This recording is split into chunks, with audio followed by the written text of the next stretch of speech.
Starting now. I am the timekeeper.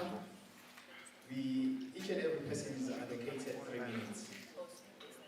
And meaning that we simply go straight to the point. We don't move around the preamble and this and that. Don't even thank this forum. Don't do all those things. Don't acknowledge anyone because you have not been acknowledged as well. Just go straight to the point. Can you hear me? If you don't have a lot of points, just say something, and then the mic will be given to someone else. Because just to have what we would like to have to hear your voice and your thoughts. And so we are starting.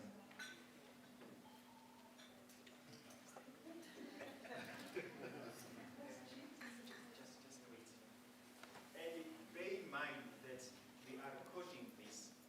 And so anything that you say, the world will be watching you. And if you embarrass yourself, it's for you to cleanse that embarrassment. I really have to. And so, after 2 minutes, isn't it? You give it to someone. 2 minutes, 2 minutes, 2 minutes. But the maximum is 3. Thanks.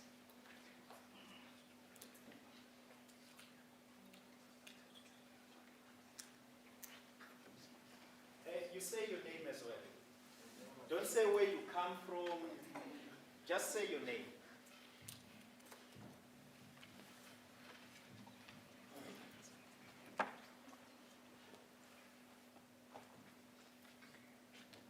Good evening, everyone. It's a tough one. The points that I wanna share is the first point is it's around the unity in us as natives, because I've noticed that in the young black professionals, each time when you're trying to rise, there is this fashion that tries to suppress you down, either through means of controlling your finances. We've seen other bank financials of other professionals being shut down. So I had an idea to say, why don't we gather together and be united and create our own financial institutions, be it banks, be it insurances, that will be controlled by us wholeheartedly. So that's one solution, because I also see in the insurance sector is that the way they subscribe the black professionals is where you stay.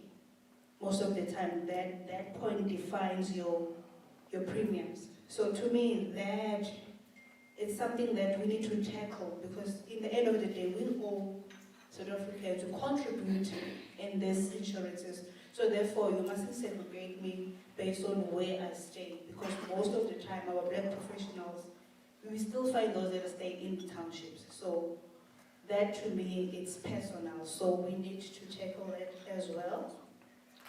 Then the other point, but yes, while we're creating that, there is another point that's attached to it, because we've seen other black professionals creating similar institutions. We have issues of looting, corruption amongst us. So I don't know how we can deal with the issue of loyalty, integrity, because that is a personal thing, the way I understand it. You need to first train yourself to be loyal, to have integrity no matter what, so that you won't have a need to loot what feed your nation. So that's the one of 2 points.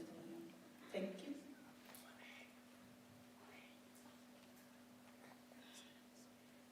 Sorry, I forgot my name is Ndombi Kona.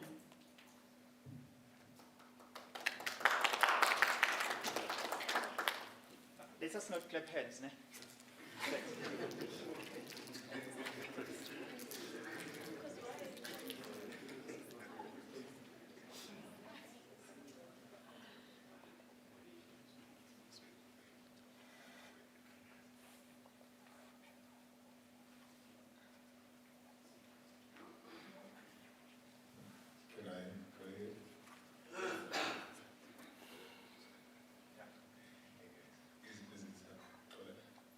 Yeah. Okay, cool.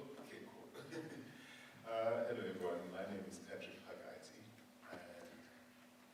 and I think the first thing Decolonizing was talking, the first thing was that we keep hearing same problems, we know the problems, and he touched on something that I was really interested in, what are the solutions, and gave us an opportunity to, all of us give us our version of what could be the solution, or what is the solution. In my perspective, the first thing is, if we could maybe then try, we can't, if, according to me, we can't fix the current, we can't fix the future, but we can fix the future. We can fix, the only way to fix the future is fixing the education system, or trying to infiltrate the education system, and remove that young black native child dependent on the current government system, and meaning that we just have to find ways of stepping into them, because they're younger, they don't see the problems we see, they are affected, but they don't see them.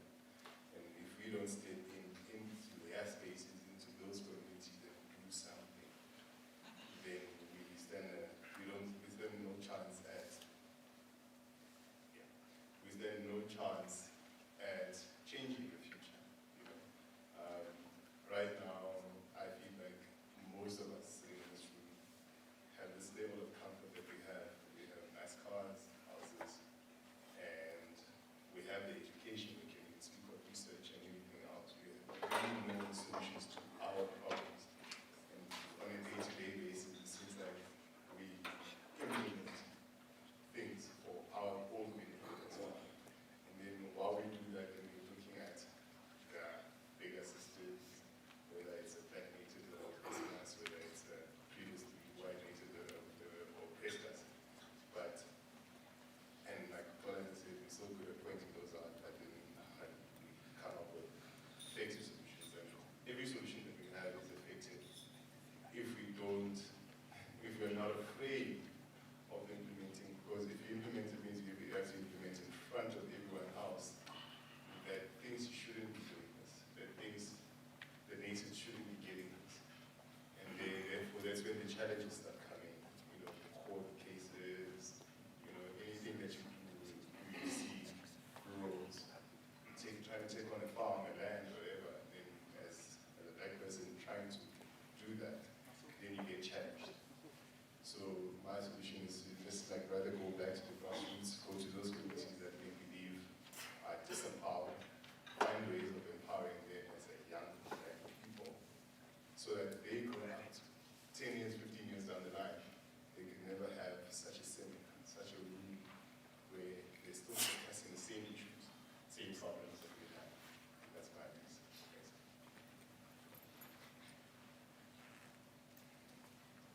Sanibonani. My name is Nomani Jiane.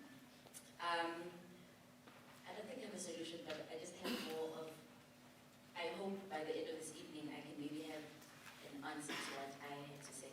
But also I'm a teacher. I teach grade ones at a very high school.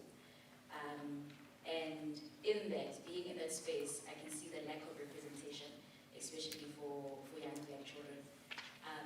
Even those things that come as representation for black children come from white people. So it doesn't make sense to me, because how can Ulum tell me how I need to be black? And I think there's like these color-me programs that is done by a white person, these crayons that talk about the different shades of brown, but in them being, they labeled marshmallow with like different chocolate. Like, personally, I don't use it in my class because I won't get a black child, it's Yona, it's Sonia, you chochi. No. So those are the things I don't do in my class, because I just feel it defeats the whole purpose. And I think the one private school in the corner, it's in Lazi that I can think of, and it's run by a white person. Principal there is white, which also makes me question a lot of things, because obviously it must bring a lot of European things in that school. I've heard great things about it because I know friends whose cousins or something are there. So my question would be is, if we had to have a black school that was for a black child, especially growing up right now,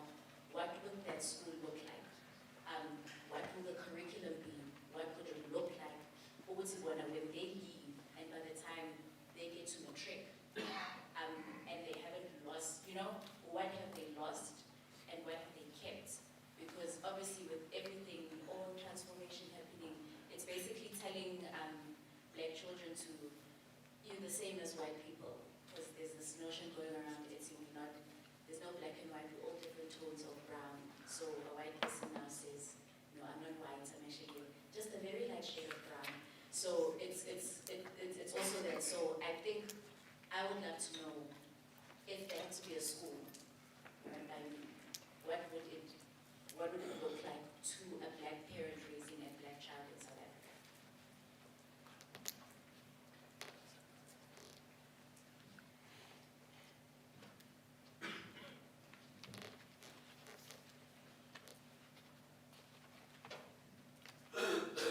Good afternoon, everyone.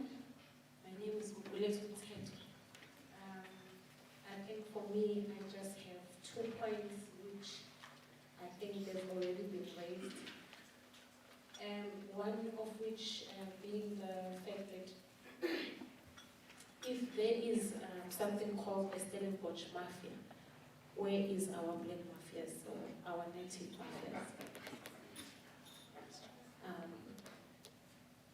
And how do we integrate, how do we collaborate as natives to say we want to build our own mafias where we leave the legacy and our children will be proud of us? So for me, it's not about competition, it's not about the AMG or the kind of BMW that I drive. Can we leave a legacy? Because we don't take the BMWs when we die. And then the second one is, she has already raised the point of us building those. I think those mafias, it's only money that talks. So if in this room, I don't know how many we are, we can say we raise 5,000, we are starting a party fund. I'm sure by the end of 2021 we'll be very far. We can have our own developments. We can do great things. So saying, I don't know whether I'm bringing solutions or I'm bringing problems, but that's my opinion for the night. Thank you. Good evening. My name is Linda Ngomezulu. The chair said I shouldn't tell you where I come from, so I won't tell you that I come from Pretoria.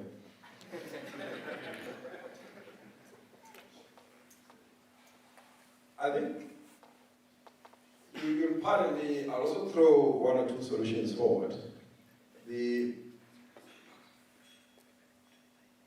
not here with a collective definition of a problem. So we're dealing with a broad problem, which is us as natives are feeling very uncomfortable about being on earth. I'm one of them, therefore. And I wake up every morning asking myself as to whether it was worth coming on earth. Possibly it should have been easier for me to go elsewhere and have a better life than coming on earth. But not because I'm here. I've got to find a way in which to make myself comfortable. And if I do, possibly I will win a tender and drive a BMW and a private jet.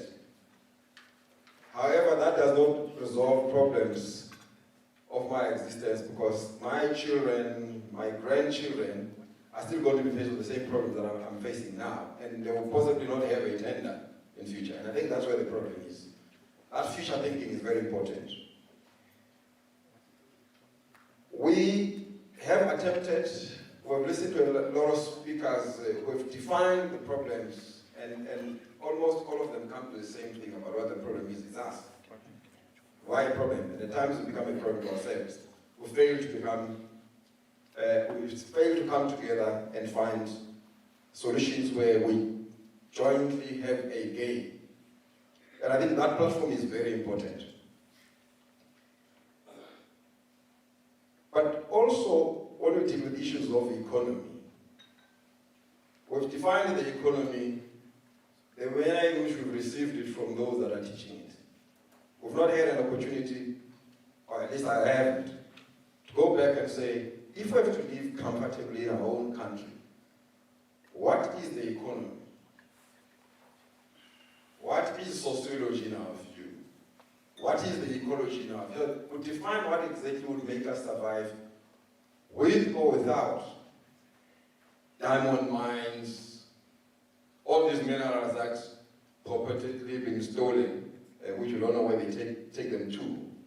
So we need to find an economy defined in a way that would make us comfortable. And I'm then saying, Chair Facilitator, we need to find alternative systems. But what we also need to harness is people who are credible enough, people with whom, when we've started something, are not to sell us, are not going to sell us out. We have to come together and bring our resources, our money together, our time together. And what has occurred over the past few years is that as natives, we establish some funds, we put our monies there, somebody finds a way to simply usurp them and disappear. And unless we bring money, bring our resources together, we're not going to make it.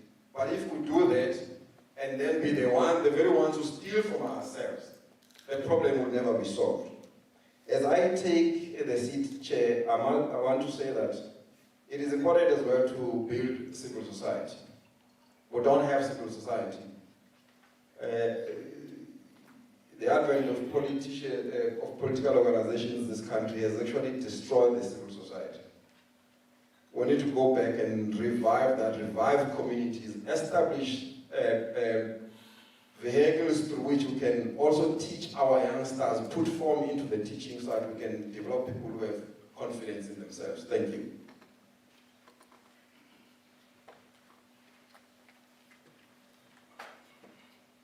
My name is Lerato Samai.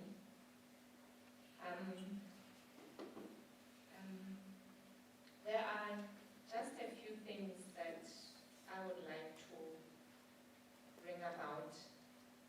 And I think one of the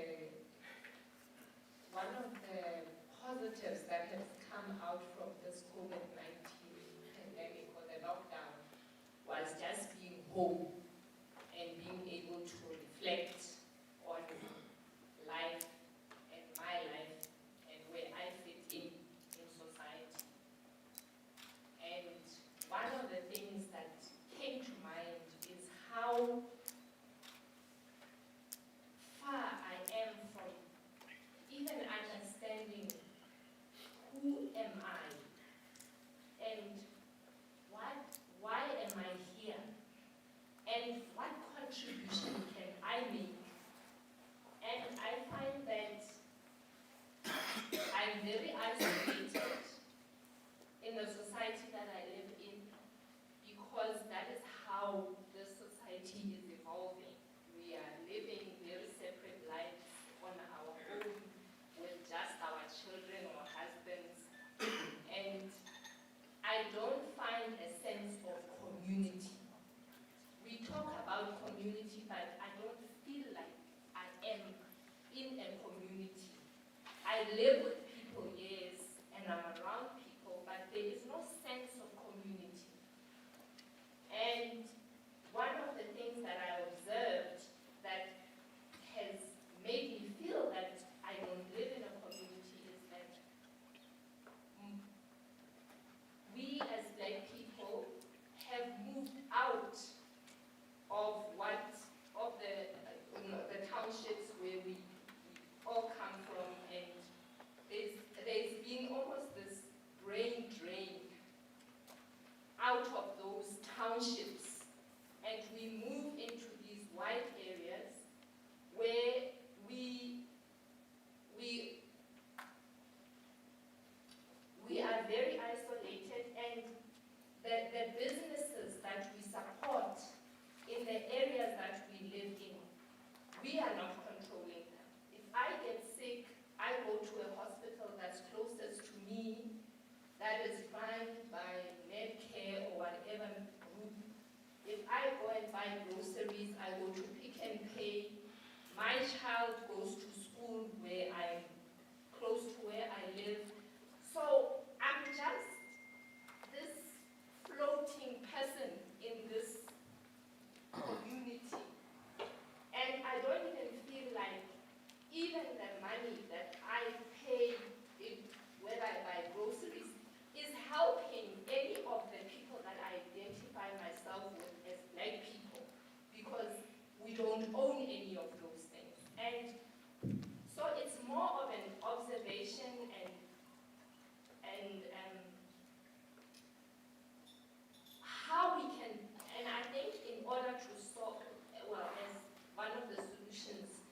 that we all have to identify what community is and what makes us a community and how we can thrive as a community. Because to me, it feels like we are very disjointed, and our efforts as well are that way. And the other point, which has already been made, is about education. And I find myself as a parent in a very difficult position, especially when it comes to things like language, because I communicate with my children in the language that they use at their school, and they can hardly even express themselves confidently in my own language. And at times I even get embarrassed when I'm walking into a store and we are talking in English and expressing ourselves, and they can't even communicate a proper paragraph in Sesotho. And I'm thinking, what kind of children are these? What grounds them? How can they identify themselves, Sesotho, when they are so not connected even with the language? So I think the education point that was made earlier is also one of the things that we need to look at. Thank you. I'm going to be straight with time.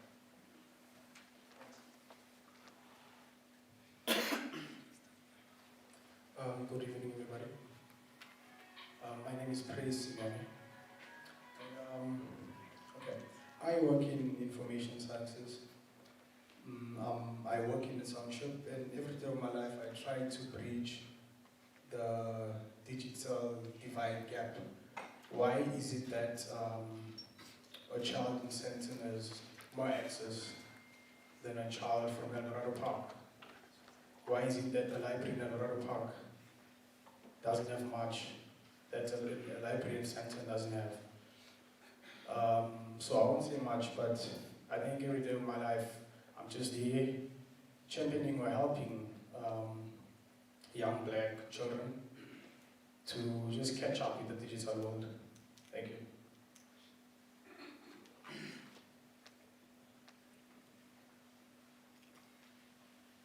Thank you very much. All I said is Zuma versus Zondo. I'm Swiss or Zondo, not Raymond.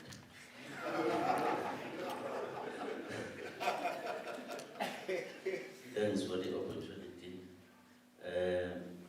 Me, I will just indicate, just to say, you know, the whole of our country is in a mess. One thing, if possible, that can be changed,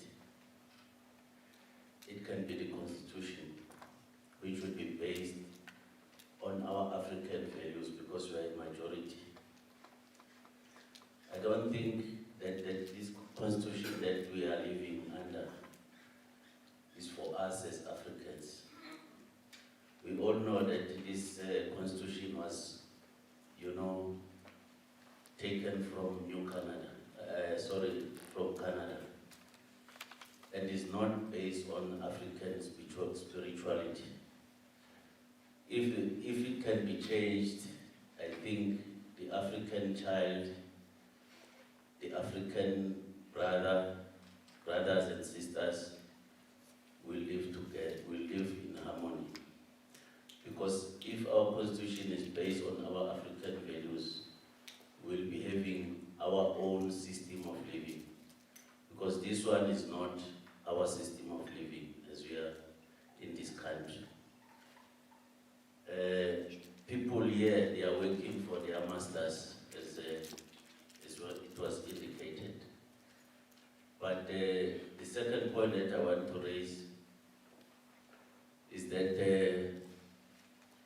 at schools, the education system also is not talking to us as Africans. So the syllabus is still written by the white people, of which our African values are not embedded in that particular syllabus at school. So we are struggling as Africans. So, the worst thing in our system is that at school, people fought in 1976, they fought that Africans, they don't want to learn Afrikaans as Africans because it's not assisting us in any way. One of the fundamentals was that the Afrikaans was the language of our own oppressors. But even now, 2020, we are still learning, our kids are still learning Afrikaans. And we are not utilizing Afrikaans. Why now are we being forced? Because the worst thing is that when you fail at Afrikaans, you repeat the class. Why are we struggling ourselves? It's because what is embedded in that constitution which does not belong to us. And then I will also like to say, how can we get our land back? Because we know very well that many years ago, the Amakosis, king and queens, they were fighting for the land from the white people. Eventually, they took the land, and they took the land that is very conducive in terms of plowing. That is why today they call themselves that they are, food is produced by them. So they took us to stay in the mountains, on big rocks, where we cannot plow, where we cannot even breed the cows. So that's one thing that I can say to say we need our land so that we can create also our own economy. That is why we are struggling, because we don't have land. And I'll also deliberate on saying if we can come together now and then.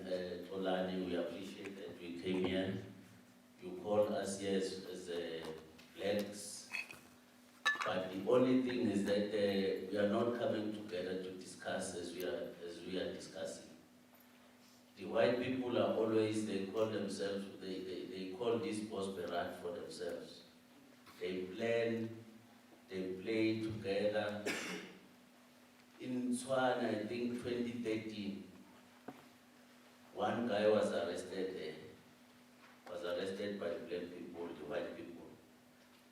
All the advocates from Centurion, they came and wanted to know why that particular person is being arrested.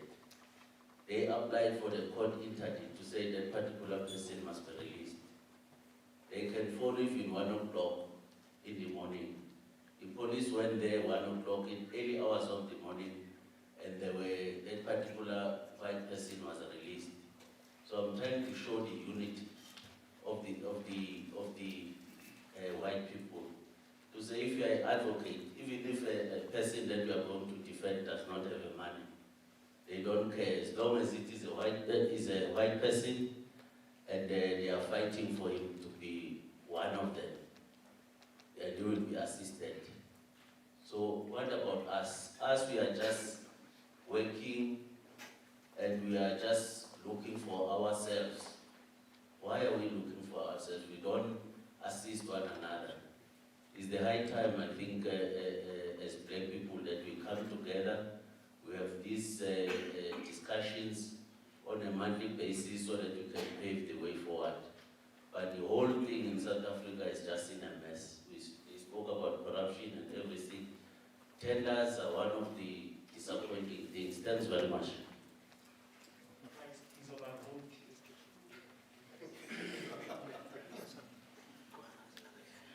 Xubera, I've got one or two points that I would like to really put forward for consideration. I think the first one, in hearing everyone who spoke so far, it really goes around the issue which is disunity. I think we, as the majority in the South African society at large, we do not really appreciate the power that we have And I'm going to talk about what I've observed, in particular in financial services sector and how the sector is not transformed. So I would like just to put one proposal forward, and I challenge everyone who's in the room that let's just not have this kind of seminars and go home. Let's have some sort of platforms where we can take this engagement forward.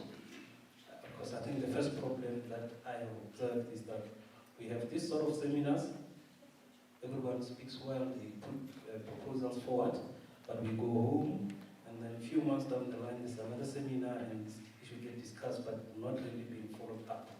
So the first problem that I would really like us to address is, let's have this kind of seminars, well documented. People have to maybe leave their details where they can be contacted. I'm sure most of us have emails and contact details where we'll be able to engage. I mean, my sister here raised a very important question around the insurance sector. I'm not going to talk about most of what's happening, but the discrimination around what's going on in the township. When you get to insure a vehicle that's in the township, the premium just goes up. And we all know that townships were created by, apartheid system and so on. But I'm just highlighting this as one of the problems that we can tackle up if we're really going to have to go forward and engage each other on an ongoing basis. Let's not just have one seminar and go home. I think that's the most proposal that I'd like to put forward, to say let's have this sort of engagement going forward.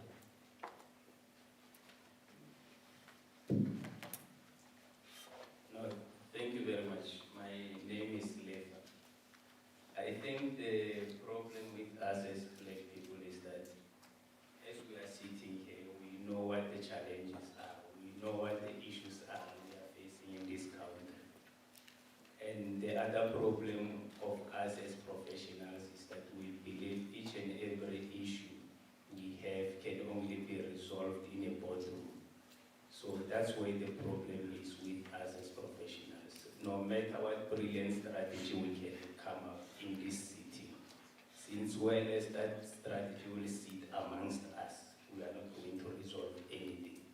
Because even the numbers that we have here, if we say these are the solutions that we are going to take going forward, but as long as those solutions are within us, they are not populated to our communities or the very same black people that we are living with. We are just going to share with them, we are just going to come up with those brilliant research papers, but as long as we don't distribute that knowledge, we are not going anywhere.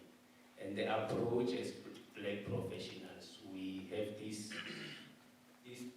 approach of saying we have our own way of resolving issues and those ones have their own ways of resolving issues, but those issues affect all of us as black people. So we have to come up with one strategy. It doesn't have to belong to professionals, or it must also accommodate the lay person on the street.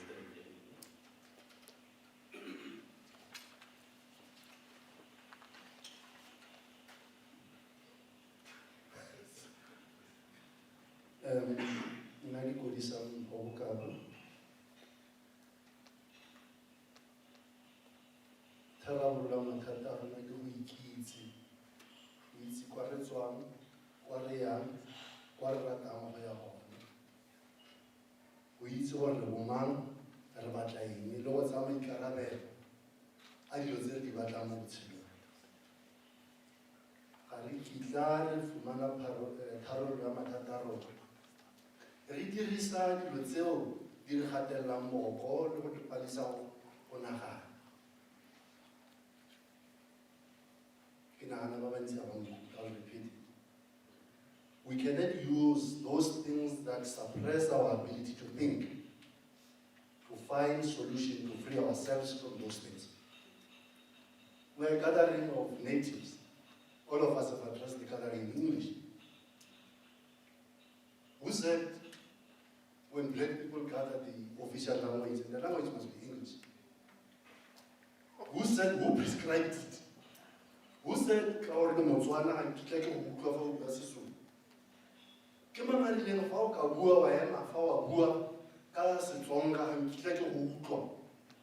Le wena ga o nkutlwe ha ke bua Setswana. O fitlha re tlhaloganya gore dilo tse tsotlhe tse di batlang go dira di tshwanetse di nne mo puong ya rona ka ntlha gore puo ya rona e na le diane le maele tse di tlileng gore re laela gore ya kang. We say we fight colonialism, white oppression and white supremacy, but the first thing we do is say we don't want Africans, but we hug and kiss English. Actually, there's a difference between the English language and the Afrikaans language. We trade one master for the other in total hypocrisy. Huh? When we do knowledge production, it is only black people who write books in the language of their former oppressor, and they are never translated into African languages. Get into CNN today, you get any book in Afrikaans, but you also get the same book in English. 25 years on, we sit here and complain as if we don't have black people in parliament, in governance. Who outsource knowledge production to white people? It's we who outsource it and give it to white people and complain about white people when they tell us that they are also as black as we are. And my last point, as we proceed here without wasting your time, there is this popular notion that we need language. And I'm going to dispel it amongst black people seated here. How many of us farm and have a garden in the back of their yards and are able to produce their own veggies in a 13 by 13 square meter garden? Most of the time, our people, you see, less than half. Most of them, now, when people engage in this sloganeering of revolution and other things, I usually go on Facebook to say, he who feeds you dictates to you. You can't even feed yourself. Huh? You can't even purify the water that you drink. You can't even do the most basic of things for yourself, but you think you can overthrow white supremacy, which is a global system. Stop dreaming, native. Go home and start a vegetable garden. Go home and start a fruit garden. Stop talking revolution, you are not ready, you'll starve. Until you can get into that space and do those simple things and feed yourself first, you do not qualify. No, you can go to a bar and buy seeds. It costs 9 rand to buy a packet of seeds.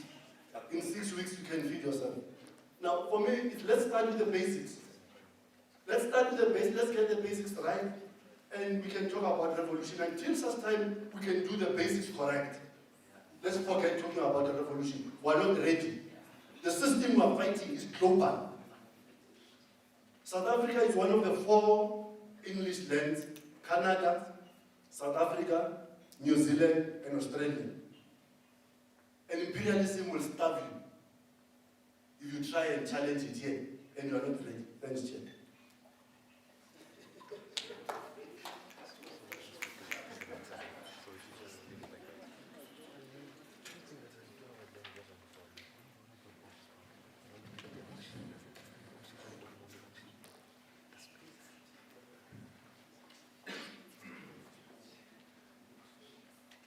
My name is Andrew Johnson. I think for me the solution potentially lies in one of those, lies in education. And by education I wouldn't mean the education system as we have experienced it ourselves and what we experience today still. I'm talking about the kind of education that can begin to build critical thinking and skills in us, to be able to question our own conditions of bondage and so on. I think we often talk a lot about the problems, but maybe we don't have the skills to really deeply, critically analyze the situation that we find ourselves in, whether it's in the workplace or in society in general. And I think quite a bit of work will have to be done there, that we build the skills, maybe through institutions like Xubera and others, where we begin to develop the skills to do deeper analysis, a bit like what Paulo Freire talks about in the pedagogy of the oppressed. Because it's about building the skills for people to do their own analysis, and in their understanding of what are the problems we are facing, we can also begin to generate the solutions.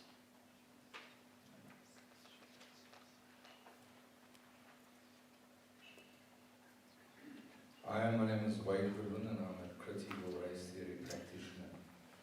I think we must be very clear that with regards to colonialism and apartheid, people speculate a lot about what it was about. It's only about one thing and one thing only.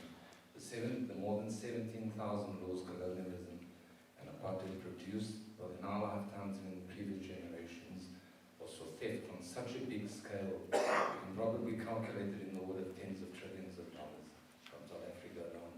It's been estimated that by 1984, more than $40 trillion worth of gold was extracted from the Witwatersrand, including 14.5 million carats of diamonds from the Kimberley River only. So the only way I see this thing in respect of empowering our own people is to put whichever government is in power at the moment under the kind of pressure that typically they don't own the 24 million acres of land that they have under their supervision right now. Take the 24 million acres of land and divide it right amongst all the black people. Our government at the moment owns between 8 and 10 trillion assets, in assets rather. SA and there's 7 other state-owned enterprises they own. Typically, if you sold off Transnet, it would be a 500 billion rand which could be put in a people's bank for every black person counting back 200-300 years. Right? Provide every black person with free healthcare, African education for generations going forward. The only way we're going to pull ourselves up is by putting the people in charge under pressure and make them realize that they have to be accountable to us. It doesn't matter which government it is, whether it's the ANC or the EFF. Again, let's be very clear on it. White supremacy is about one thing and one thing only. Theft on the kind of scale we can't even count. Thank you.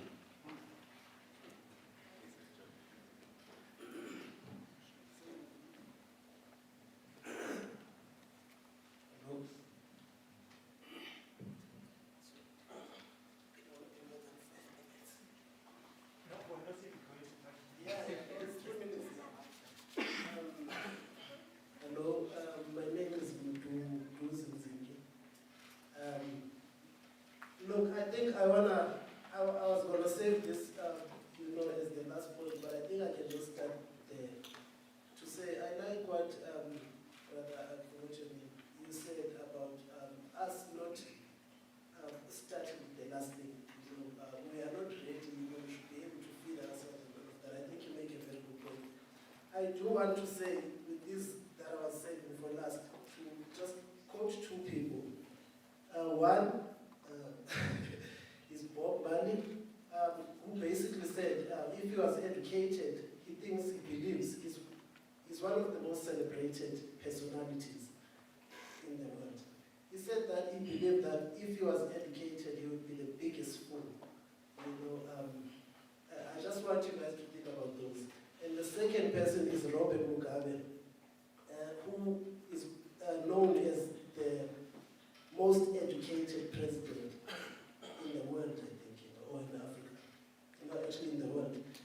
Robert Mugabe, how he managed to get the land back to the people of Zimbabwe. And we can obviously debate, and discuss later how that all worked out, but to get it back to the Zimbabweans was to rubbish every single law that was written by the Europeans.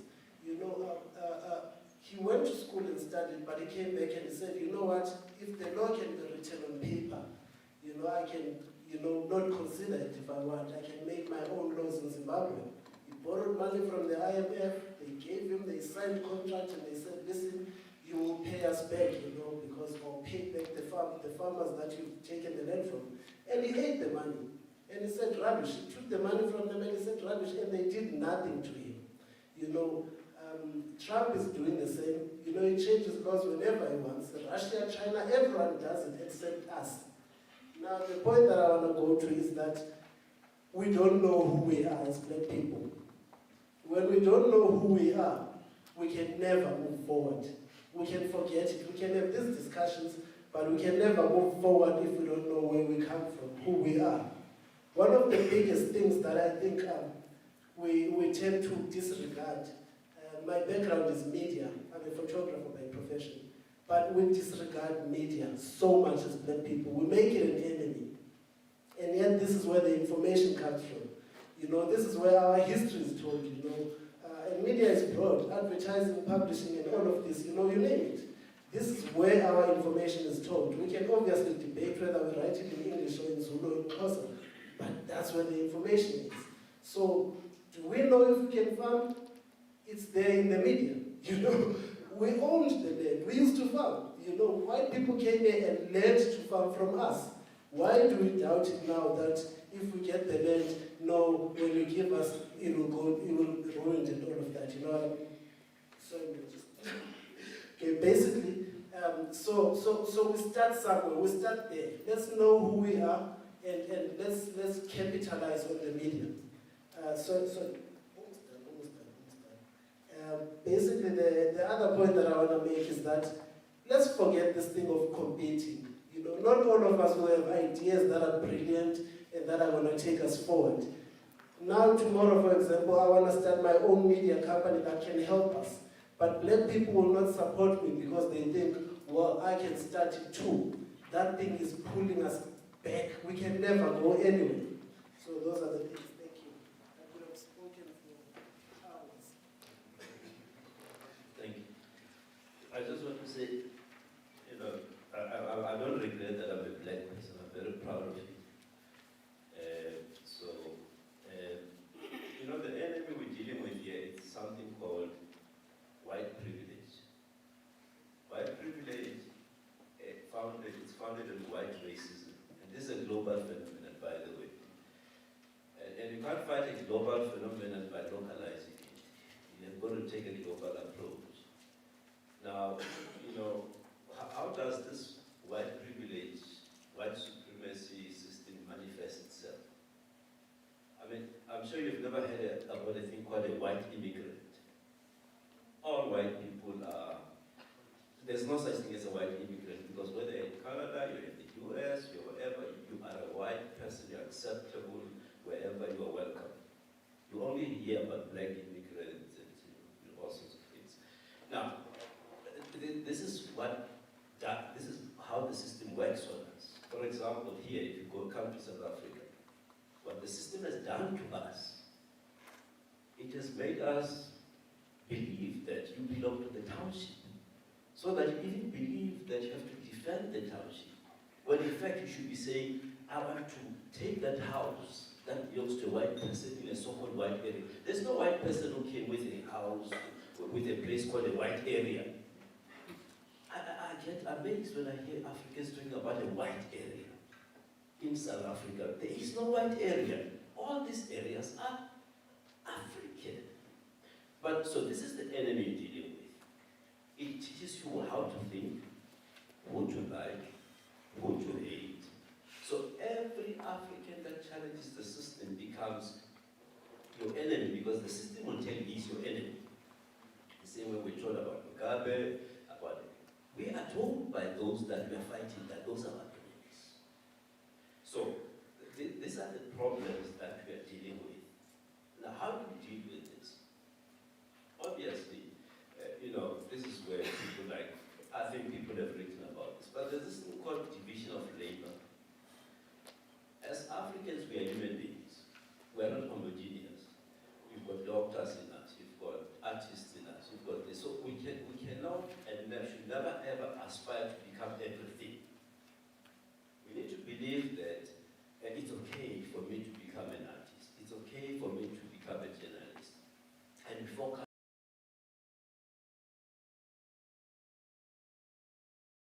what to do, the enemy will always challenge us. White supremacy is not going to leave you to just come and unite and form companies, because ultimately we need economic power. And how do you have economic power? You need economic power. To have economic power, you must come together. I won't even say put yourselves together because you don't have money. This is where you need to be able to go and take that land that belongs to you and the mines and leverage on those things so that those people who come here can give us money in return of our assets. Because those are our assets. They've stolen them. I mean, we've become so apologetic that we can't even say white people are thieves. So much that now everybody talks about black corruption. You know, every black person is corrupt. And yet, for 400 years, white people have been stealing. But they're okay, they're angels. They're, oh, shit, these are beautiful people. Every black person is corrupt. And we believe it. And we go around, you know, sometimes we even criticize ourselves for driving a car, for goodness sake. Oh, he drives this car. Oh, these petty things. So, of course, I can't go on forever, but in short, self-hate. What causes self-hate? Again, this white, remember the system of white supremacy. It uses all these tools to divide you, make you fight. The chair there, when he was talking about black on black violence. In fact, these are the tools that are utilized to break you to pieces. Because ultimately, you need economic power, and to have economic power, you need to work together. You need to have all these institutions, whether it's a bank. I mean, you can't have economic liberation without a bank. In South Africa, there is no, this idea of these private banks. I mean, they've just shown you, these white people, that without a bank you can't be. They just close your account when you talk too much. You don't have a state bank. Without a state bank, forget it. You can't move. You can't even start, because when you start to do what you do, these guys know, they go into the computer, they know how much you've got in their account. When you start talking, they tell you, take your money out. Where do you take your money to? Was it plus? So these are the challenges that we're dealing with. I can go on and on and on, but bottom line is that it's going to have to take a very deep strategic organizing session where we all agree. You are good in this, focus on that. You are good in farming, focus on farming. You are good in finance, focus on finance. And when we come together, and we come together at a certain point where we're able, this is how you know, the Afrikaners did it. You know, they went into different directions, but they had this thing called the Bruderboard, which was the center of control and the center of direction. And whether you're a politician or whatever, you come at a Bruderboard level. Leadership. Yes, my dear. Aha. So let me not overstate this. You know, I've got so many, but I think everybody has a point to make. Thank you. Let's take this section as a teaser. We'll have a full one. Thank you very much. Good evening, everyone. My name is Kabuji. Why, you know, discussions like this should not only be exclusive to black professionals, because black professionals in their nature are cowards. They've been actually made by the very same miseducation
Then we came up with so many solutions.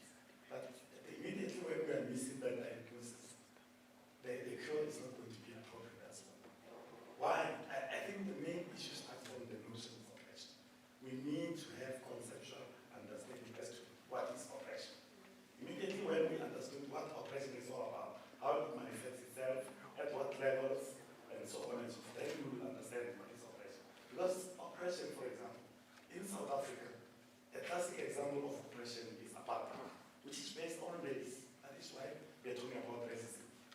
An ideological system which was designed specifically to maintain white supremacy, white superiority, and black inferiority. And in order to secure a quiescence of black people, what they do, they wanted to make sure that we are internalizing the system. Hence, we are saying it is internalized. When we're talking about internalization, we're talking about the situation whereby a particular condition happens. That is taking control of a person, the affective dimension, the behavioral dimension, their cognitive dimension. In other words, you are teaching them that they should think in a particular way, they should behave in a particular way, they should act in a particular way. And then how do you deal with those are the issues that we need to be doing. Because if you look at our post-apartheid, the way in which apartheid was structured, it's social engineering in such a way that it says black people were inferior, white people were superior. The very same, another classic example is in the USA of racism is slavery. It was for black people. So there is this notion of saying that black people can be racist. It's nonsense about things. It's not happening. We need to be historical. We need to understand that these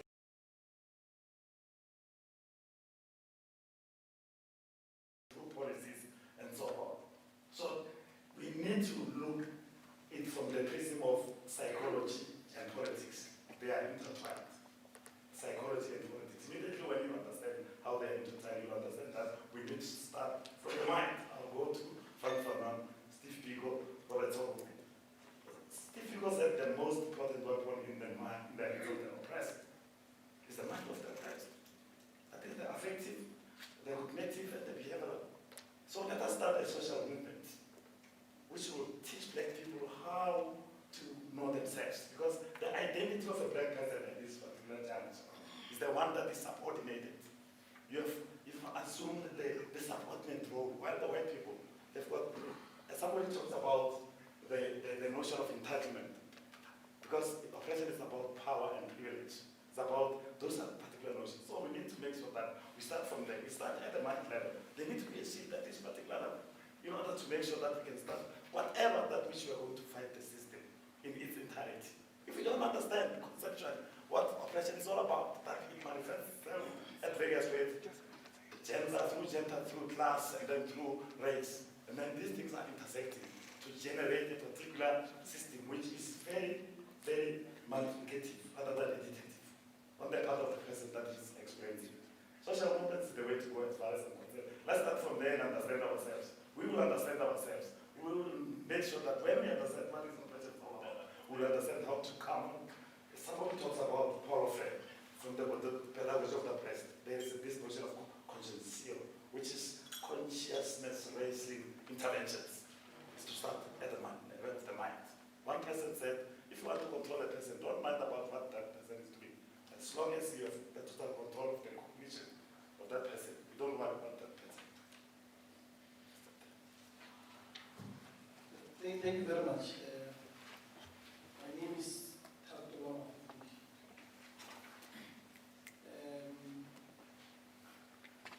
To start, raising two complaints. Solutions. The first complaint I heard is that this debate is not new. It's been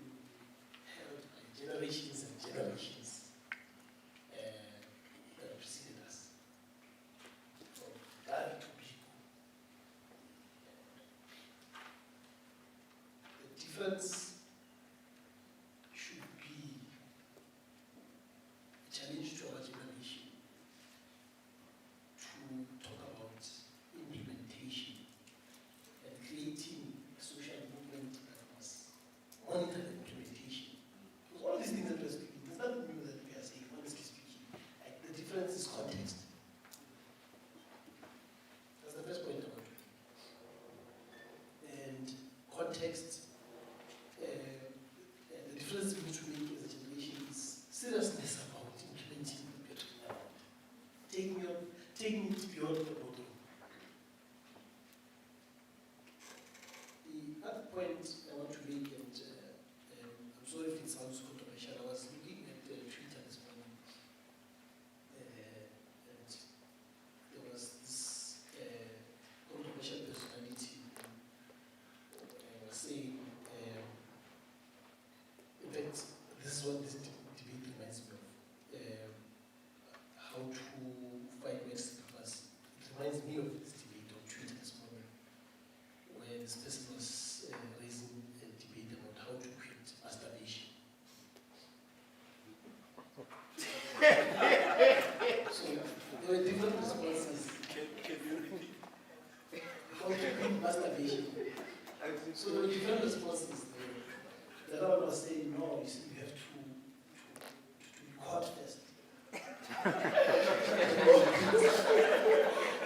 The other one was saying, no, you might as well continue because Sarah was much. I leave it to you to understand, to employ that analogy for purposes of this debate about white supremacy. Just employ it, think about it, and you'll be able to see the connection. Now, let me go into the solutions.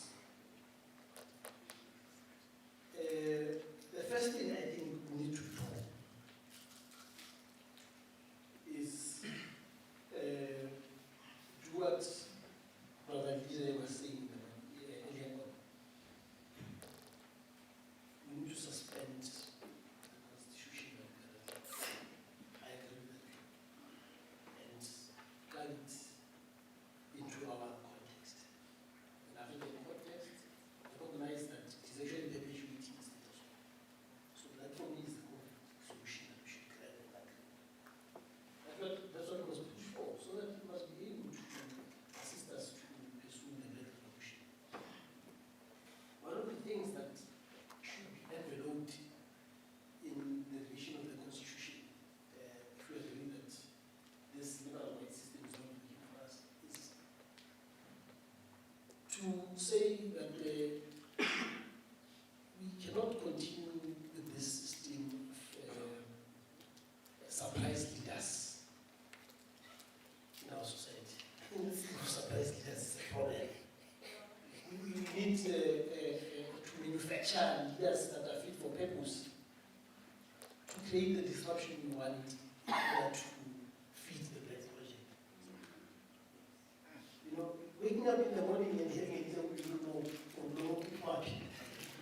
Your leader because he was elected at some conference where people, members of members came together and paid, and you wake up in the morning, hey, this guy is the leader of the country. It's a problem with the thing. We need to define what kind of leaders we want, through the eye of the mirror, and manufacture. And out of them create a benevolent dictatorship. You know, leaders who, when they are in power, we can sleep at night knowing that our revolution is in the right hands. Because this thing of surprise leadership is actually where we have all these problems. Because this person, because we did not manufacture this person, they can wake up in the morning and come with things that surprise us. Now the COVID. And these things are exactly at the heart of the problem that South Africa has today. Because we don't know when they were manufactured. We don't know their agenda. You know, China does not take chances with leaders. They know where their current leader comes from. He was trained, taken through a proper cooking system over the years. That's why they've given him lectures to say, tell us when you're tired. We failed to make it, we have done that. Because, of course, we're not talking about, when you say a benevolent dictatorship system, we're not just talking about the leader itself, but because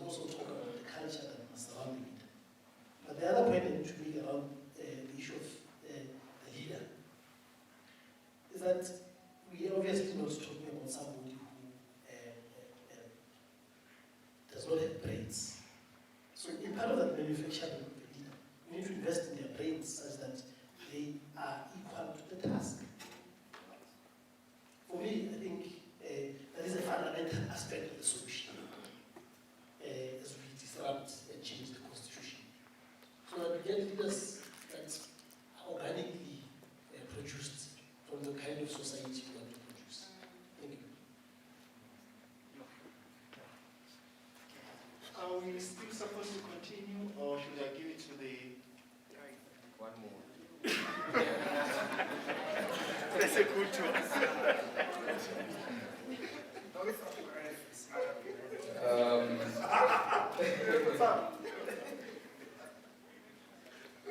My name is Onesimo Mo. I am a director of an organization called Xubera.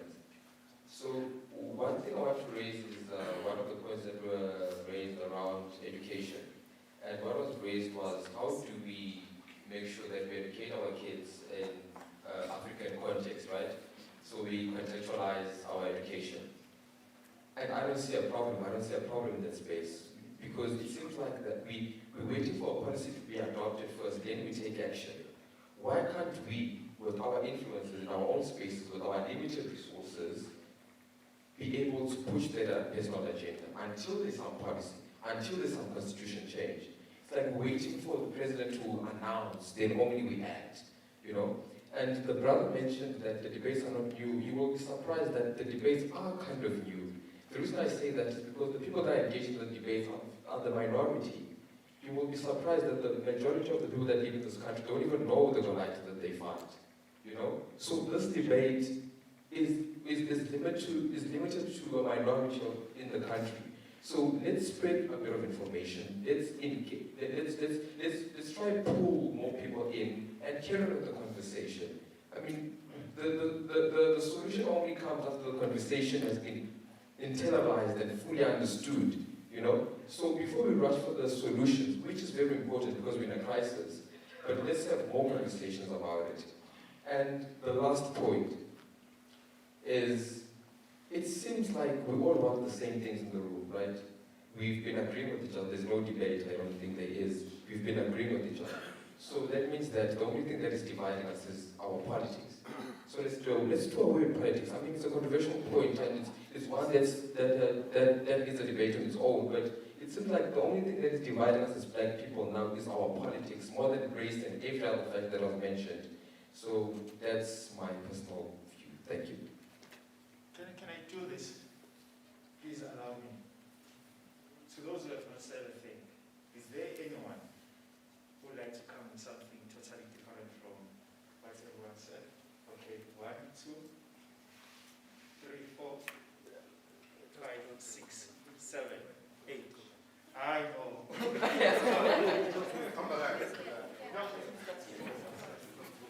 Thank you. My name is Decolonizing. I had colleagues talking about consciousness. How many of us are having social media accounts here? And how are we using that social media accounts to raise consciousness? We should start there. All of us, most of us have got social media accounts, and we don't use those things for our own benefit to raise consciousness to those who don't have conscience. So as from today, when we leave this room, let's start using our social media account to raise consciousness. That's all.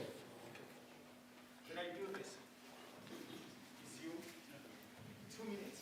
Thanks, Kalani. I'm trying to black people. It's very simple. The enemy is no longer white. We are our own enemies. If you don't love yourself, if you don't believe in yourself, white people will progress and you will stay behind. And that's the first thing. You have to love yourself, you have to love black as is. 2, people talk revolution and they talk guns and schools and all that. The revolution starts with not conforming to the norm. We can donate 1,000 rand each year, every month to university. We still put it in a white old bank. And that's where the problem is. We are conforming to the system that we are supposed to destroy. Let us destroy the system. Let us do something that is totally against the law and see if the government of today will lock the 50 of us in one day. For breaking the laws of the country. We don't like the laws, we must break them. The last one is very simple. The problem with black people or Africans, we believe in leadership too much. What is this thing of us wanting to be led? and we produce crap leaders. You know, in my language these days, leadership was saver. We don't have to believe in leaders. We have to take leadership. In martial arts and African culture, Khosi, Ibusha Morafi, Wetala Morafi Kobi, but Utaka Morafi. Now we put someone who misleads us and we still call that person a leader. Leadership is a problem. Let's forget leaders. Let us take charge. Thank you. My discretion, 1 minute, 1 minute. Good evening, ladies and gentlemen. My name is Xubera. Most of the points that I have been discussed, so I think I will deal with the one point that I think affects me the most. I believe that when South Africa gained independence, and I say independence in inverted commas, I must have been about 7 years old. And I think, looking back now in retrospect, in my early 30s, we were sold a dream. We were raised to believe that education is the key to success. It's not. And I think that's something we need to dispel with the next generation. I need to raise my kids not to have the slave mentality that I've been socialized into, where I believe I need to work until I'm 65. I need to raise my children and the next generation so that when my child gets to matric and they decide I don't want to go to university, I want to start a business, I need to allow them that space to do that. If my child decides I want to go into sport, I've got a cousin who makes a lot of money from sport. If my child decides I want to go into sport, I need to allow that. And that starts with my economic freedom. Where I stand right now, I need to move away from this black diamond mentality of wanting to live a flashy life. 2 years ago, my husband did something that I didn't like it at the time, but looking back in retrospect, it made sense. He took back his BMW to BMW and he bought a Polo.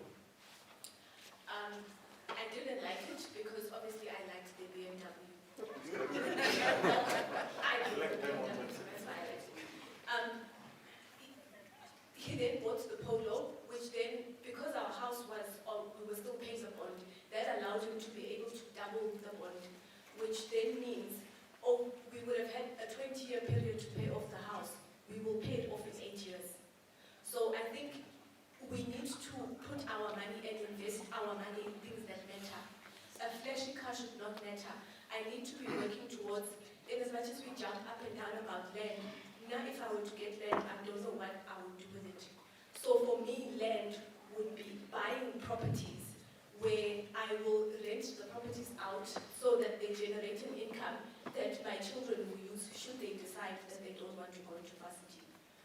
Thank you. I'll be very quick, 1 minute, Thank you. I'm not going to repeat what has been said. I fully agree with what has been said. However, I'm saying all these struggles will have to be organized. And in organizing these struggles, I think what we need to do is to incorporate an entity, a forum which will be having to advocate.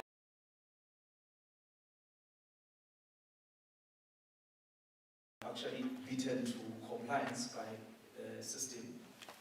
You say you want to come in, and then you find that you are those who are abroad. You are given unfair deadlines on some projects. You don't need it here.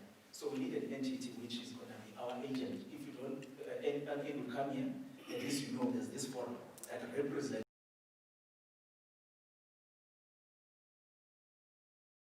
corruption, unfairly, and all those type of things. We need this forum so that it can advocate and actually take us to the intended destination. Thank you.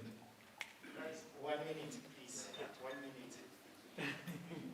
Thank you. Fundozam. One, first we need to decolonize the mind, then back to our roots, and back to the spirit of Ubuntu. And education, guys, education is not everything. Because ungafunda what to be slave and because it's as good as how you implement and change people's lives and not being selfish. Because most of the application we are used to defend the current system that is currently oppressing us. And to black businesses and black people, let us be professional.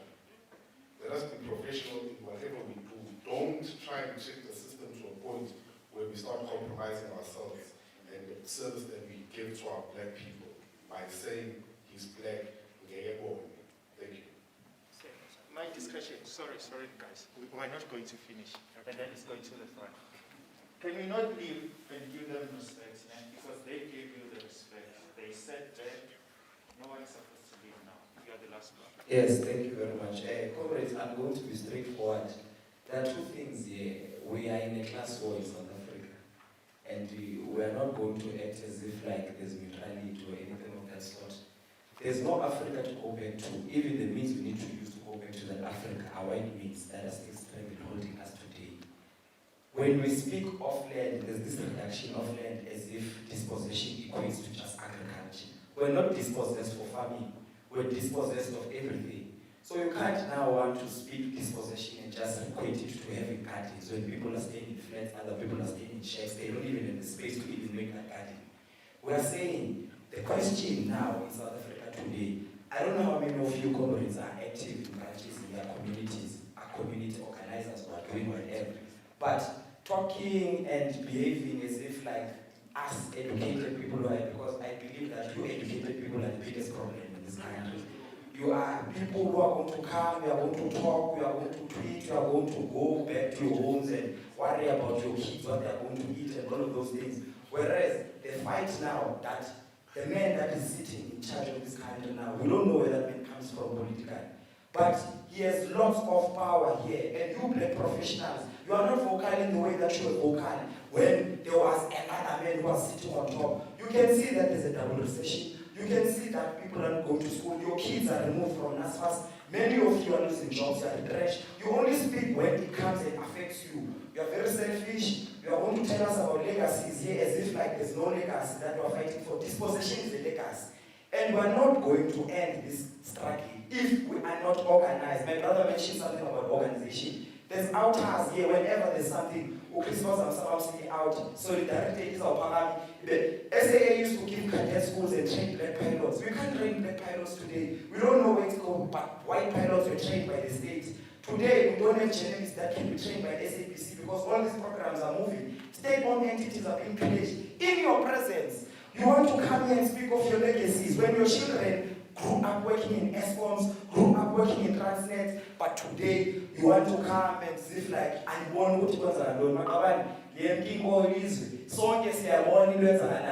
Let us stop this thing of wanting to, we know what's going on, we know what's the problem. Those who are not organized and in structures, we are not going to win this battle outside. You can speak, you can shout, Oksalayo, Namakabana, Amasena, Amapagat, about these structures. Let us all go back to structures. I know we don't agree politically and all these other things. Maybe this birth can be a birth for something else. The 40 million plus people that are inside that belly of this organization that we use corrupt and whatever. We can choose. We can decide to be abscondent and speak from pariahs, being artistic, what and sing a car and sing in a parade. We're just going to speak and come and speak of cars and BMWs as if like you make that BMW when it's important. You are cowards. Thank you very much.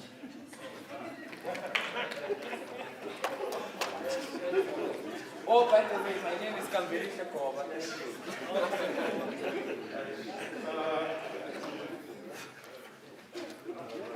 I think I'll be making something very unfair if I don't give someone an opportunity to say something. It's for a good reason. One day you know. All right, thank you so much. I think I find myself ambushed here because I don't think that there's anything that will be distinguishably different from anyone gathered here. But I just want to I want to apologize. We just had some people coming from the country at the meeting, so I'll start there for the fellows. My name is Lassie Chiwal. I'm a retired diplomat. I think I'm a retired politician. I think so. And the reason why I think I'm a retired politician, and this probably will start my introduction, is that my grandmother taught me, I think I was 4 years old and said my son, at any point in time that there's anything that is alive, you can determine by a sound, which is one of the most important defining elements of life. But she said also by light. And the opposite of that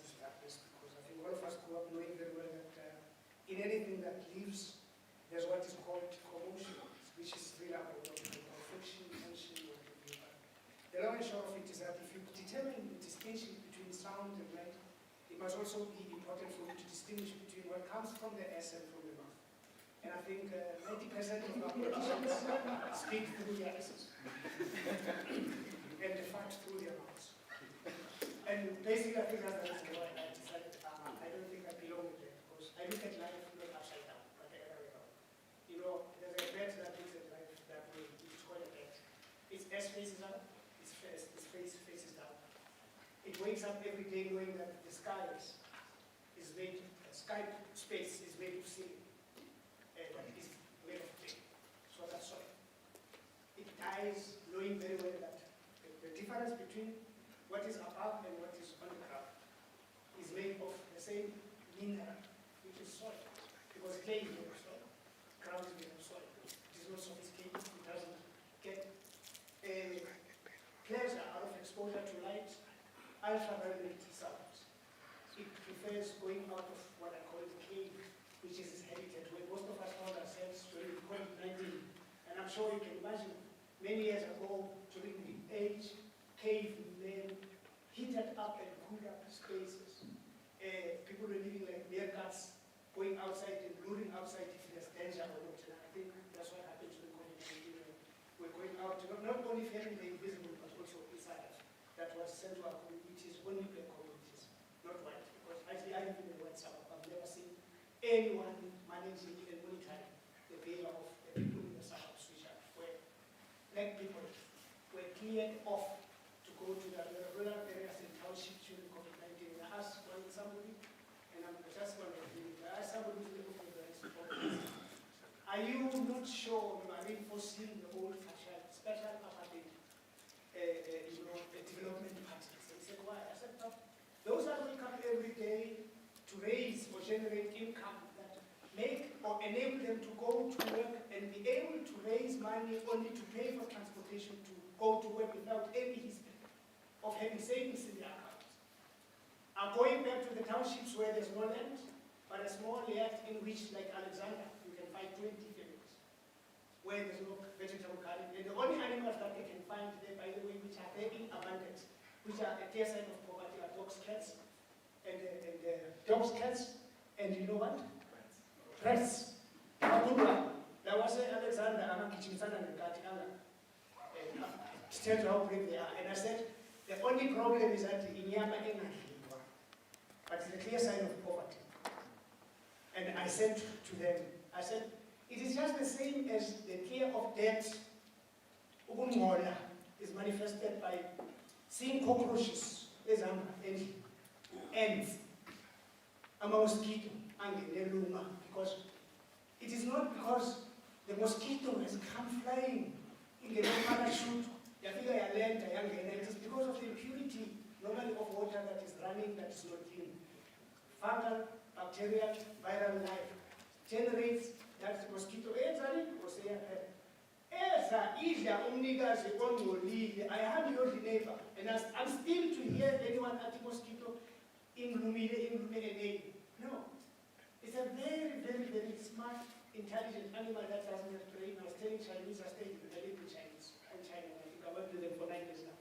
It's something that we talk about. Those people have, when I left China, I was counting about 35 think tanks that get created in every aspect of life. In 1 year social studies, that 350 people who are working 4 shifts, times up by 4 times 6 hours a day, they don't sleep. All of them are just studying anything that happens in just one faculty, social studies. On that day, in 2011, I had a shock of my life. I even almost collapsed when I learned there is a worm that was discovered in Mexico that has the potential and ability of self-insemination of its own sperm that fertilizes its egg, which does not need mating that comes from an external, duplicate opposite of itself. And I then said, no, but this changes life. It changes life because life is known for, as I said, dualism, frictions, and clearly the hardened and the softened ones. A woman and a woman, I mean, it's a man that penetrates, it's a woman that is soft that resists. That's what happens in the Chinese people. So what I'm saying is that unless we really drill into that space and start engaging and asking ourselves from an African spiritual dimension, what is our understanding of the evolution of the African before white men people that make us believe that we could only have a conception of life and civilization when they lived in 1652, then we will never be able to know where we have to start challenging the narrative. That we can't think. We actually have to allow Europeans to think on our behalf and actually even create systems and the hook within which you are expected to implement the Freedom Charter, socialism and whatever, which makes you, by the way, become fools that manage a system that will never change because in Komo, America is Alumuntu. That's what I conclude.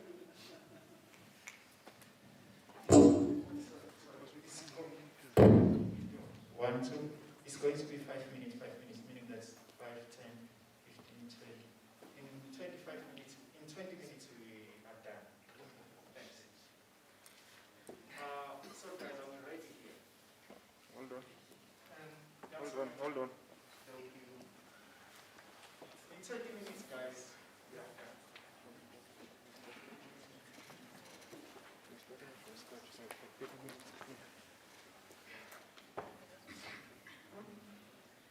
Thank you very much.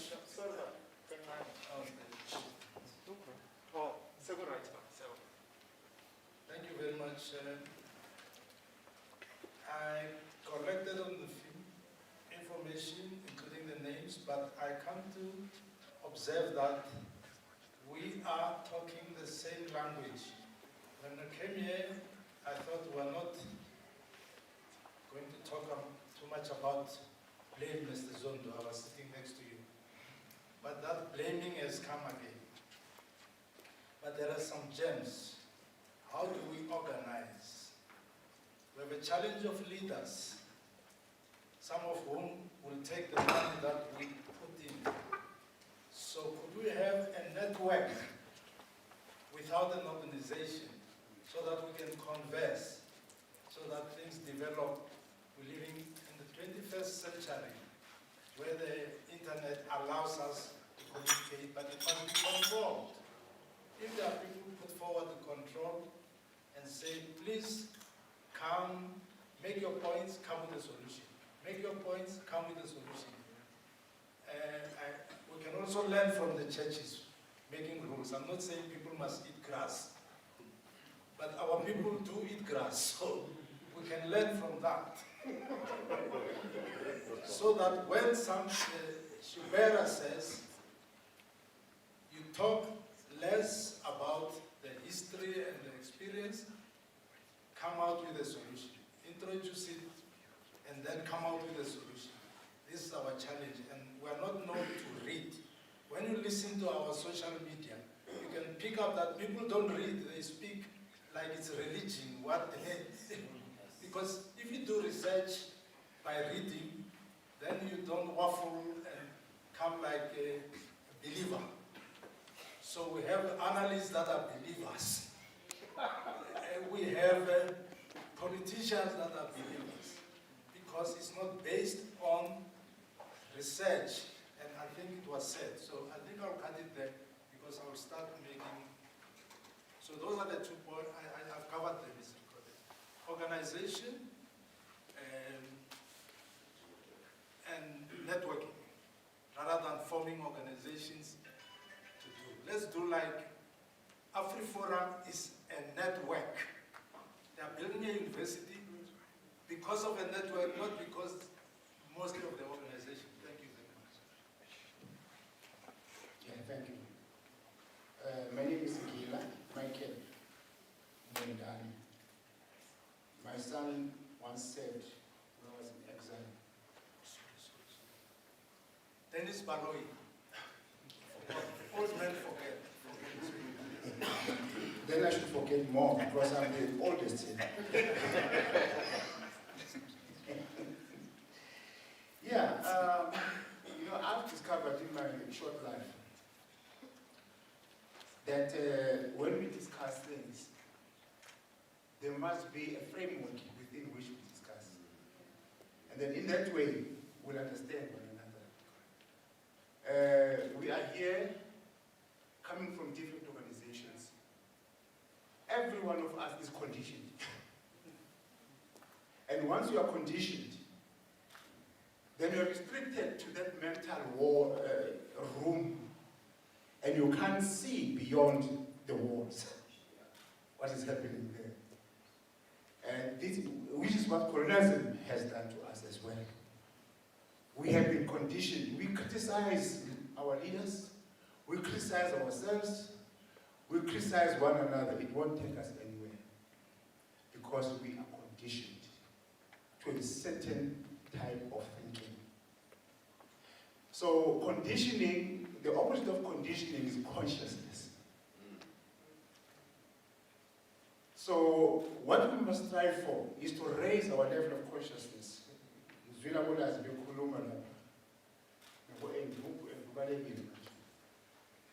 But there's a lot of sense in that we must raise the consciousness of ourselves.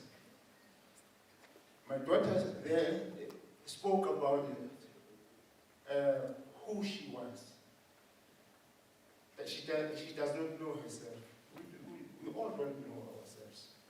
Self-knowledge, people have spoken about it. And that is where it starts. Who are you? What are you? It's about identity. Because identity is not something about yourself only. It is also about who do you identify with. That's why I say Mabonani. I say recognizing. We're in competition. Someone spoke about competition. We're always competing each other because we've got this ego that was afflicted upon us by colonialism. So I just want to suggest here, I'm not saying what I'm going to suggest is the best way, but I've discovered that a framework of a certain type always solves problems. It does not give solutions, but it does lead to solutions and gives us what looks like a solution, and that gives you hope. But if you don't have a consciousness of there being a solution, you will be conditioned to problems. Now, whenever we discuss, even on social media, how much criticism do you find there? How much blaming do you find there? And how much complaining do you find there? How many excuses do you find there? So that is our framework within which we think. That is why we never get anywhere.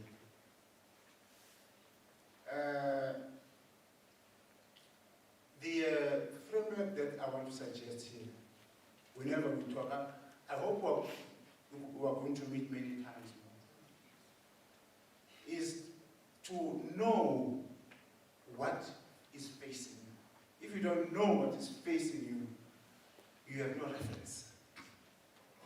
The mind only works well when it has got references. As it's a tuning system. Secondly, once you know what is facing you, there is somewhere where you want to get to. You will understand the process, because everything has got a process. If you don't follow process of any particular phenomenon, you will find that you will move this way and the other, and you will be controlled by circumstances. And we are controlled by circumstances. We are not controlled by our mission, our values, and our belief systems. Thirdly, we must think options. Tina, when you listen to us speaking as African people.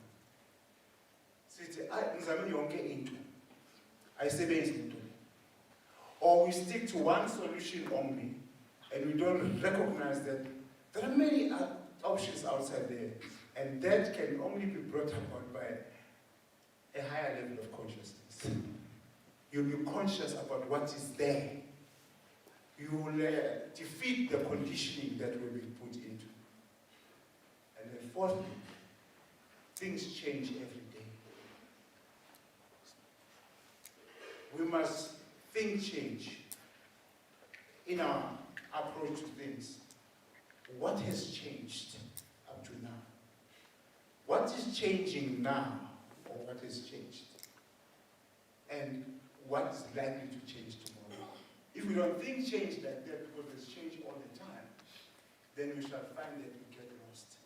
So that is a framework that I've seen actually works better than many other frameworks, which some of which are defined by conditioning. What I want to suggest here, and this will raise us to a higher level of consciousness, because what colonialism has done to us is not just to take away our land. They had other considerations, because they knew that if they take away our land, there will be a time when we will recognize and remember that this land belongs to us and we will claim it back. They addressed that. Consequently, they said for 14 months, we're the only race in this whole world, historically, about which there was a workshop. There's no workshop in 3 hours today. There was a 14 months workshop, workshopping the African mind. First the human mind, and then the African mind. There were no psychologists then, in 1884. But there were anthropologists. They brought in the anthropologists, they brought in the historians, they brought in the philosophers, they brought in their missionaries to come together in a side room in Berlin. While other people were talking technical things, legal things, maritime things, there were people there who were sitting, going into the African mind. Because Lord Macaulay, in 1834, he informed the British Parliament that he had never seen any country, they call the whole African continent a country, which it is, by the way, were the only ones who are segmenting it into their political, rather different political expressions. Said, I've never seen any prisoner in Africa. I've never seen any beggars in Africa. I have only seen cooperation among the people, and these people are very spiritual. And if we leave them with their spirituality and their interdependence among each other or one another, then they will never be able to defeat them. We must give them our value systems. Not only give them, but create a conditioning for them that our systems and our values are superior. And they marked over this from 1834 to 1884. And they sat in Berlin. I don't have to repeat the story here now. But this is what happened. We can complain the way we want about our leaders. They come from us because they constructed a conditioning for us in education, in religion, in law. Every aspect of human life that you can think about was deliberated upon to create a program within every aspect of life that will condition us to be what we are today. What they produced is what I call a dependency syndrome. We depend on them for everything. Materially, psychologically, that is mentally, spiritually, and emotionally. So we cannot do anything beyond that without them. Which is the reason why we speak English, and we like to speak English or Portuguese or French, which is why people in Cameroon kill each other on the basis of foreign languages, that you are Francophone and you are Anglophone and so forth. Yeah, and they kill each other. Today, as we speak, people are dying in Cameroon. simply because they speak English. And nathi-ke, umuntu ongakwazi ukukhuluma isiNgisi kahle, uyasibulalisa isiNgisi saka-Queen, and you're supposed to know which Queen he's talking about. They don't even say Queen of England. Because our queens are traditional leaders. But I've never heard a queen as England, which was the traditional leader of England coming to South Africa. The traditional leaders are only in Africa, and we accept that. We are not royalty. And we're conditioned that we're chiefs. And chief is not a noun, it's an adjective. Chief administrator, chief director. But to use chief as a noun is an invention of colonialism. So we should not accept ourselves as royalty when we're in royalty. There are many things, therefore, that they have done. Even our legal system is European, as you know. Right now, the DA always wins, or almost always wins, their cases. Because it's their law. Today we have got to jump out of our culture into something foreign. Because legal systems are always created on the basis of the culture of the people. And South Africa Africa is the only place where legal systems or jurisprudence is a function of colonial mentality and not local. This is why we'll always lose, we'll always not understand the legal system in South Africa. We still wear wigs as judges in Africa, in Zimbabwe, in Nigeria, and many other countries. They still wear wigs and those gowns.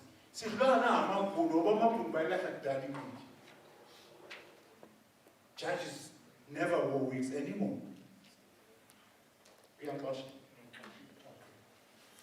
Yeah, but anyway, I've been taking notes of all of these things.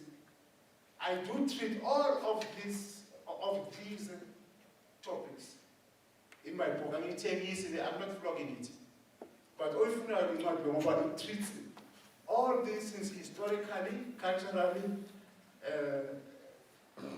materially, and politically, whatever.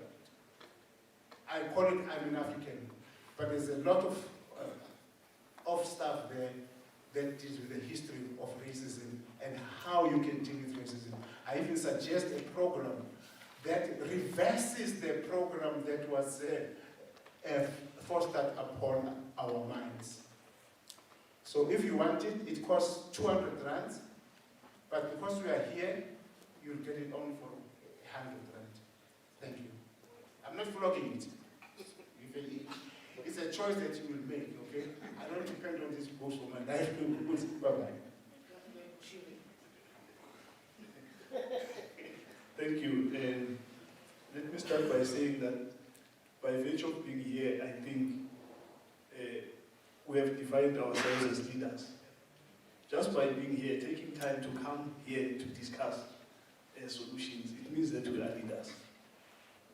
Having said that, then we need to define what needs to be done in order for us to solve the problem of white domination, white supremacy in our country. The first thing is power. We need power. Power, broadly, state power in particular. All people who are advanced today, they did not advance without the state. So we can ignore the state at our own peril.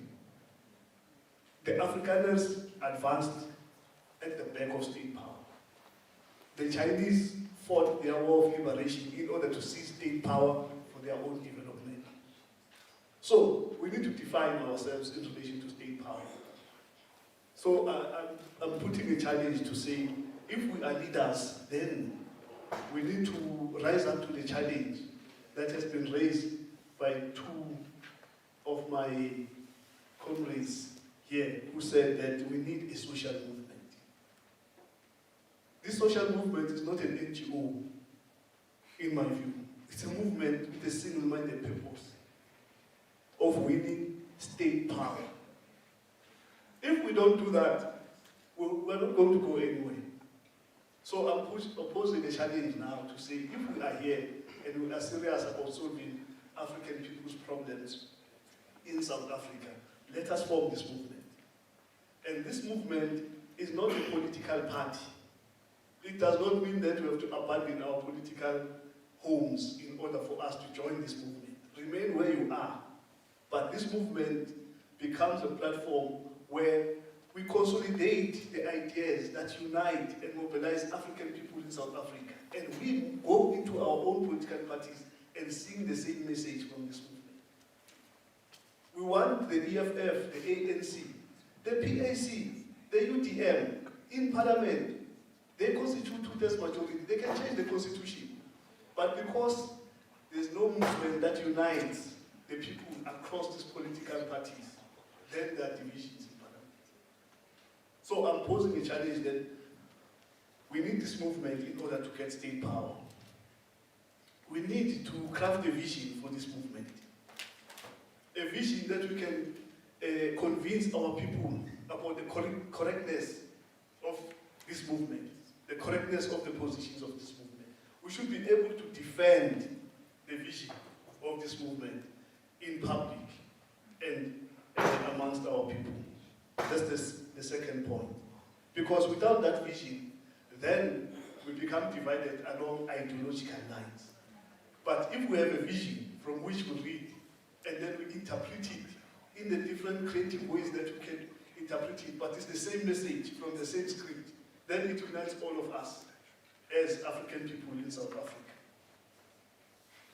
And then the third point is, again, to emphasize on the socialist organization. We need to find a way in which we can organize this movement. There are many initiatives that have already been done by black people, particularly you find them maybe black farmers there, black entrepreneurs somewhere. This movement must be able to unite all of them under one roof. Right? We need to unite all these revolutionary black politicians under one roof, together with black business, together with black social entrepreneur, under one roof, under one vision. This is our task. Without, there's no one who can perform this task except us. By virtue of being here, we have defined ourselves to undertake this task. And from here, we need to craft a program of action. What needs to be done now? So tomorrow, what is it that I must do to advance the interests of or the ideas of this movement, to build it? Right? So we need a program of action, and we need to assign tasks. Yes, the conversation can go on and on. We need to be patient with our people. We need to keep on repeating one and the same thing over and over again, right? But at the same time, we need a movement that does things. We need a movement that is capable of actually recruiting people who are already in positions of power, who think like us. There are many in the state as we speak, right? We need to get those people to join this movement. So, briefly, it needs to be, I'm posing a challenge that we need to form this mass movement. And of course, somebody spoke about the prudent bond, right? So, but this, at the position where we are, I think we are in a position where we need to unite our people, where they can see and identify with leadership, with a vision. Because as matters stand now, I'm afraid, this country is going to go back to white people. It's already there, with black skins in charge, but it's going to obviously go back. So we need to form this movement. That's my view. Thank you. Thank you. I think in terms of the discussions today and everyone who contributed, My observation is that we have the same understanding of the problems that are affecting black people in this country. First, the current, I think, Xubera or whatever we're trying to do here, it's going to introduce what I think is what is called a challenging platform or a challenging brand. First, you are liberating the concept native. There's a reason why you were made to think it's not safe to call yourself native. And in other instances where people tried to be natives, they were chased to a point of distancing themselves from the concept. The second point I want to make, which comes from the discussion, there is a need for a multi-sectoral network of professionals that will come together and contribute towards the upliftment of the target group that this initiative is identifying. And to that end, people are saying we need to generate ideas, and these ideas must find a way into policy, and those policies must find a way into plans, and those plans must find a way into implementation that has impact. The third point is that we need to organize ourselves.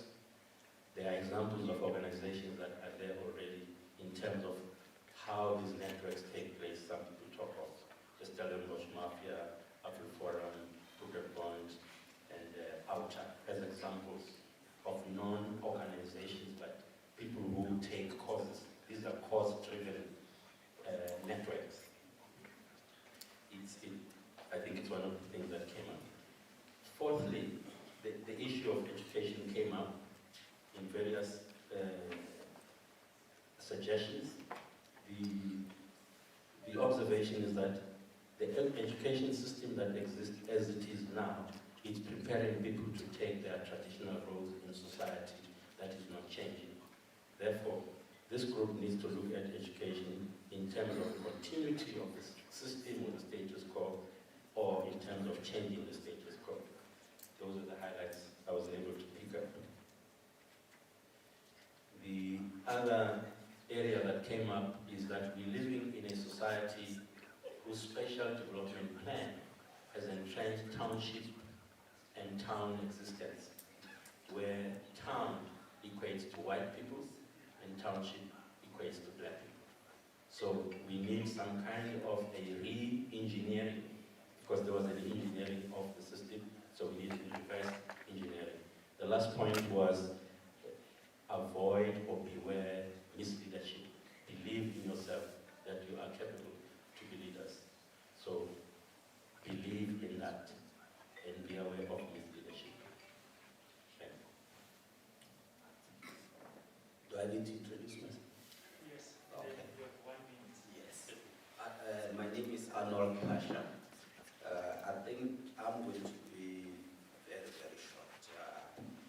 I'll first start by acknowledging what Pagani said about white people have defined themselves and they've defined their interests.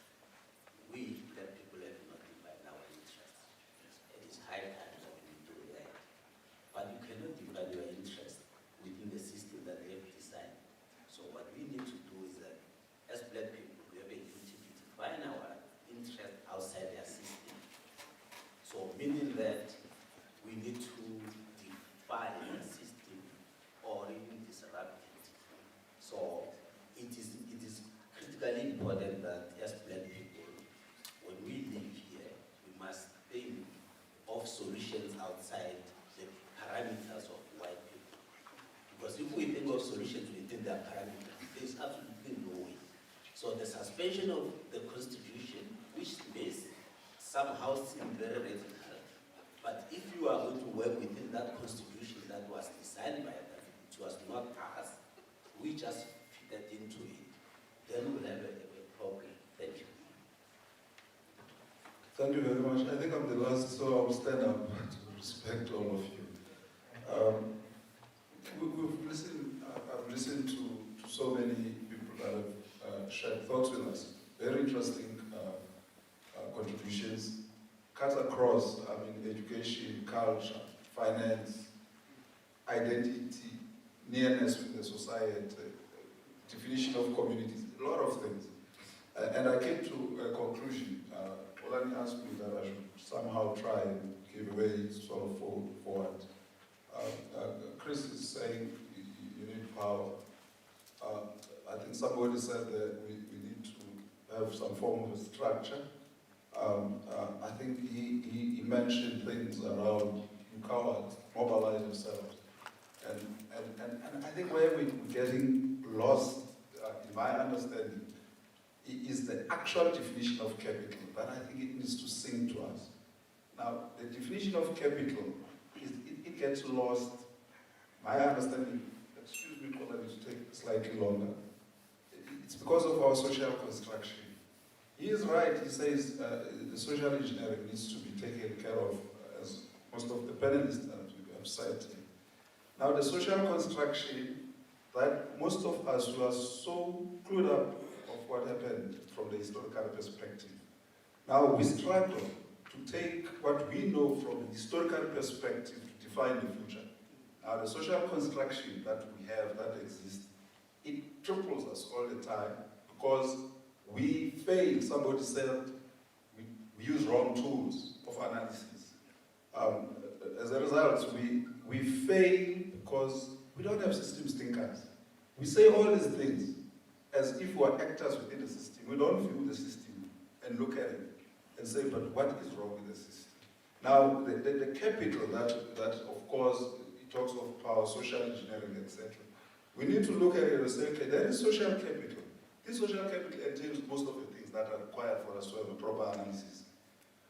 Social capital, it talks of all these things, values, beliefs, who define us, identity crisis, our communities, who we are.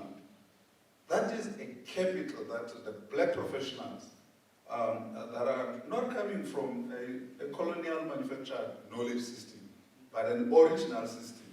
An original system that doesn't produce what you call ivory tower academics, corporate stooges that are becoming, deplorable politicians that are becoming.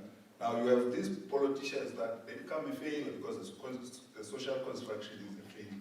So this social capital, it's something that we have to look at it because it builds a base around economic capital, of which most of the blacks, when we started the New South Africa, the BEE and so forth, were chasing this economic capital. I must be seen. It's not sustainable without the social capital. Now it looks like we're selfish enough to play in that space. Now we need to be selfish enough to play in the space of building the social capital. Now these two capitals, they will never go anywhere if ever we don't base them, if we don't anchor them with the cultural capital. Now those are the things that we're talking about the history of African continent, etc. The cultural capital. That is a capital that is going to assist us to define ourselves, so then we can see the system. Now we can start to define a philosophy that defines South African people, African people. So I think that those are the things that we have to look at as we talk of a program. A program must talk of those things. How do we build capital? Not necessarily buying cars, not necessarily only the economic capital, the social capital, the economic capital, the cultural capital, that makes the capital of natives of South Africa. And where we can build communities, societies that strive, communities and societies that can fight with other societies, if it means so, that they can defend what they believe in, because what is lacking so far, it's a belief system. We have nothing to believe on. We believe on things that are not ourselves. Now, as a result, because of that, now we have a program that we say, let's have a program. Some they say, let's have a formation, a network, etc.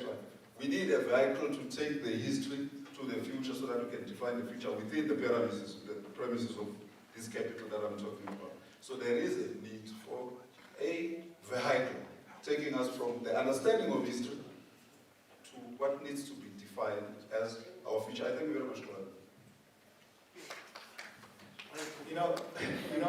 I grew up from a family of people like this, where my father and friends would spend night and night and night discussing. And then one day my father simply decided just to take that cupboard, and then he said to me, hey, you know what, Granny, forget about this thing. We are hitting the wall. And my grandfather, I'm trying to raise something, was the first professor at Cornell University, Professor Dube. And he was chased out in Cornell University because he was dealing with this issue of race, about the issue of Israel and the Jews and the Africans. And he died still trying to figure out, because he was a psychologist, trying to figure out how come that the white person is so dominant when it comes to the power matrix in the world. And I'm here again. Possibly that's how families are. I'm here again in his position trying to understand the same thing. Possibly my child again. My child will be in the same predicament, organizing people, trying to understand the psyche that oppresses us. Having said that, as I've said, we will compile a report, we will distribute the report of what we discussed today. And so whatever that you have there, I would like to have it here, so that we compile the report, we'll give you the report. In KZN also, people were saying, can you come, as well as in Cape Town. We will go to KZN next week, Thursday. The following week will be in Cape Town. What I am dreaming is that possibly next year, we need to have a national convention on the native question in South Africa. Before the elections, the local government elections. Because when you talk about leadership, that will be our kind of our weapon to tell the public that you have to think twice when you go out and vote. You don't vote today and then you burn the clinic the following day. And bear in mind that next year, there is no political organization that would like to sell a very arrogant face, except the one that is in line with the white capital, because the white capital is arrogant, you know that. You see, it cares less, it's very arrogant. And so even us, we need to be arrogant more. And what I would like to propose, we need to start a network. You talk about the social media. We need to have a, what you call it, a WhatsApp group. From the people who would like to be interested to be that, not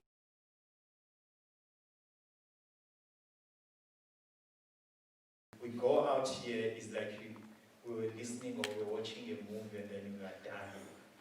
You spend your time, we need to build the momentum. There are lots of things that we need to fight for. Trust me. I always talk about minerals, energy complex. Some other people, when I talk about that, they don't even understand what is this thing, that monster. What is it all about? We need to have that.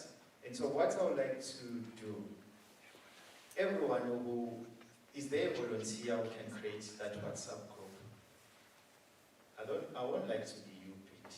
I'm being honest. I won't like to be you. Oman, would you like to create that WhatsApp group? And then you say the native question GP. And then you invite people who would like to be in that WhatsApp group. It's the same WhatsApp group. We'll create the same WhatsApp group in Durban as well in Cape Town. And you invite people. I know the limit is 250. And if we have reached that 250, I think it will be an achievement, you know. And so, can I give you that task? Because I don't want to take that task. No, I have no option to say no. Can you coordinate that WhatsApp group with OPA? Okay. Yeah, Bongani and OPA will coordinate that WhatsApp group here in Johannesburg. And so meaning that anything that is related to what we're discussing today, Bongani and OPA, yeah, they will be the administrators of that, and they will feed us more information, and then we'll have a discussion on that. And so I'm not sure how to open the WhatsApp and so forth, but you will tell us. And your details, we do have them downstairs, and so there's no need for you to give it to him. We will take those numbers downstairs, and then we will punch them in that WhatsApp group, and then if you want to remove yourself, you will simply remove yourself. And so we will give you numbers for now. We'll say 1, 2, 3, 4, and then you will replace that number with your name. When you receive the invite, you replace the number with your name, because I'm seeing the time now. I don't want to waste your time. You replace the number with your name in that WhatsApp group. Is it okay? Yeah, let's stick with the WhatsApp group for now. And also, there are guys here, I'm being honest, who have helped to make this initiative be viewed by people who are not here. These are the same guys who went out and interviewed Judge Lope. And then the white media after that, they scavenged on him. It was ENCA, and then it was ENCA and News Africa, and Newsroom Africa is the same thing. That's what you have to know. It's the same thing. It's not different. It's just like it's like a paper. There's a paper that is for radical, for the liberals, for blacks, but they belong in the same house. And so that's how Newsroom and ENCA operate. And so there's guys known as Inside Factor who are there at the back and who have helped us. I would also encourage you to join their YouTube, and also to join their Twitter and their Facebook. And also for your business,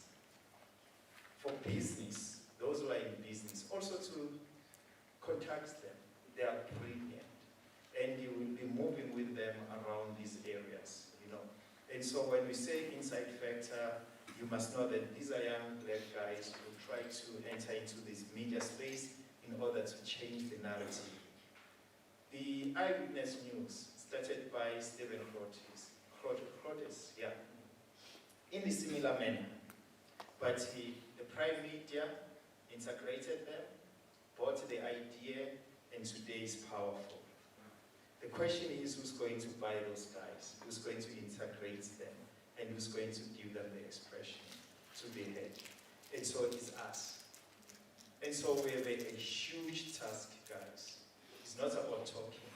And so I'd like in the panel and all those others who would like to have a conversation on what can be our moving forward, because I won't like this to stand, to finish today. I'll ask some few people to come forward. Please forgive me, because I've been moving around, seeing some faces. Just to come front, and then we will have a small posterate, although we are not in a bush. And then after that, those that I will be calling aside, and then they will leave. And then I can say, for today, thanks a lot. Expect another one very soon. And when we have another one, surely the house will be more than this, will be more than 60. It will be, I don't know how many, but let's hope that the COVID won't restrict us, because it was COVID that restricted us, and the hotel we're supposed to respect the rules, but we're more than 60. That's what I can assure you. Thanks a lot, guys. And so, can I, Lassie, put one name, Lassie, Siswaka not because I'm a sending my life. Dr. Kumbi, ngizocela usala. KP, nawe nobhuti lo, oseceleni kwakho. Nawe bhuti wami, ngizocela usala. Nawe bhuti wami. Sorry, amagama angikwazi. And then bhuti wami, ngizocela usala. And then we are done. Bayazazi ngibakhophile. Ngiyabonga kakhulu. Ngizocela nje ningahambi ngoba ningahambi. Ngizocela ngisise ngaphambili. Which cameras are we taking to?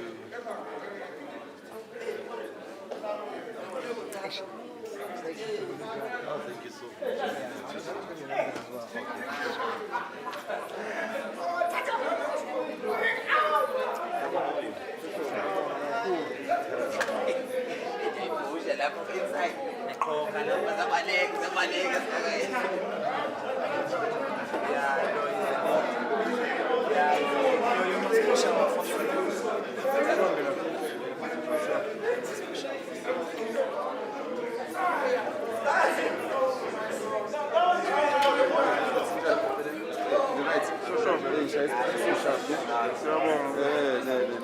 No, I'm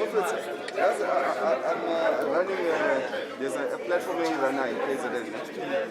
But it's for the partnership in Mozambique. Okay. In KZN. So it's a trade initiative. Okay. The platform is to integrate KZN and Mozambique. So I run that platform for the partnership. So we've got events now, which is Mozambique. And so there's also a key for a car. Companies. Okay. Chalama markets. Yeah, to integrate basically within African companies. Because the solution is actually also Ingani. Madak money. Yeah. It's a misconception. Yeah. That's what I wanted to say. It's a land of honey. There's a lot of skills. Opportunities are vast.